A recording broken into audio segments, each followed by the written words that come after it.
qaar ka tirsan haweenka jaaliyadda Somaliland ee magaalada Orbre dalka Sweden ayaa soo gaarsiiyay deeq lacageed dadka abaareysan ee qaar ka tirsan deegaamada gobolka Togdheer. Deeqda ay maanta haweenkani soo dhiibeen oo lagu soo hagaajiyay xawaalada dahabshiil ee Burco ayaa dhammeyd $114 taasoo lagu wareejiyay wax karadka deegaamada loogu talagalay in la gaarsiiyo deeqdani. Waxaana isla maantaba deeqdani lacageed raashin isugu jira bariis, daqiiq, sonkor iyo saliid loo siiyay dadka abaareysan ee ku dhaqan deegaamada Afweyne, Ceeldheere, Forestry, Gabagabo iyo Dalcaawiya kuwaas oo dhammaantoodba ka tirsan dhulka ay abaaruhu saameeyeen gobolka Togdheer. Oday Faarax Cabdi oo kamid ah wax karadka lacagtani deeqda ah ee haweenka jaaliyadda Somaliland ee dalka Sweden soo gaarsiiyeen ayaa ugu horeyn mahad celiyay haweenkani ka dirnaxay dadkooda dhibaataysan ee abaaruhu sida xun ugu habsadeen. Waxaanu sheegay in raashinka ay maanta lacagtani ku iibiyeen gaarsiin doonaan dadka abaareysan ee deegaamadaasi sida ugu habboon.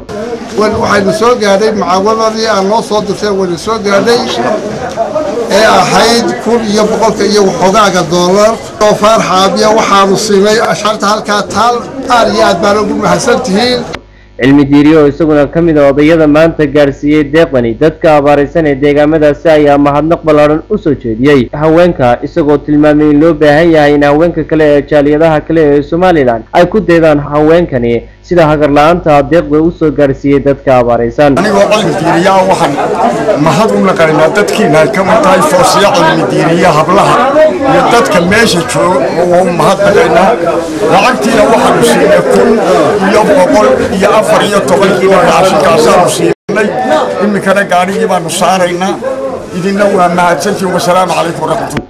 gobolka Togdheer iyo deegaamada hoos yimaada ayaa xilligani waxa si weyn u aafaysay abaaraha xunxun ee saameysay geeska Afrika, waxaana haatan bilaabeen in qaar ka tirsan dadka deegaamada gobolka Togdheer ay u geeriyoodaan abaarta iyo haraadka ka jira deegaamadaasi.